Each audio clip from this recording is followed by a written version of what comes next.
कोकण पदवीधर मतदारसंघात मतदानाला सुरुवात झाली आहे. नवी मुंबईतील तुर्भे इथं मतदान केंद्रावर सकाळच्या वेळी मतदान करण्यासाठी मतदार दाखल झालेत. नवी मुंबईत एकूण 11,000 मतदार तर ठाणे जिल्ह्यात 99,000 मतदार आहेत. भाजपचे निरंजन डावखरे विरुद्ध काँग्रेसचे रमेश कीर यांच्यात थेट लढत आहे. नवी मुंबईमध्ये भाजप नवीन जिल्हाध्यक्ष संजीव नाईक यांनी मतदान केलं असून निरंजन डावखरे यांचा तिसऱ्यांदा विजय निश्चित असल्याचं त्यांनी सांगितलंय.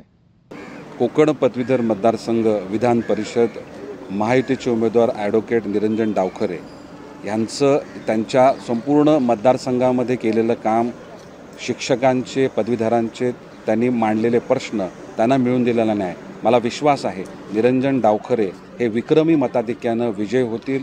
यावेळेस ते हॅट्रिक साधतील. यावेळची निवडणूक जरा वेगळी आहे. इकडे राज्यामध्ये महाविकास आघाडीची लाट आहे आणि त्या लोकसभा निवडणूक भाजप जो आहे देशामध्ये आणि राज्यावर बॅकफुटवर गेलाय. अशा स्थितीमध्ये कशी निवडणूक असणार आहे? महायुतीचे सर्व उमेदवार चांगल्या मतांना यशस्वी होतील, विजयी होतील असा माझा विश्वास आहे. उमेदवारानं केलेलं काम, महायुतीच्या माध्यमातून संपूर्ण महाराष्ट्रामध्ये केलेलं विकासाचं काम ही महायुतीची जमेची बाजू आहे. त्यामुळे लोकसभेमधलं वातावरण आणि आत्ता संपूर्ण विकासासाठी लोकांचा कल हा नक्कीच महायुतीच्या बाजूने आहे. त्यामुळे मला विश्वास आहे की ॲडव्होकेट निरंजन डावखरे हे विक्रमी मताधिक्यानं निवडून येतील.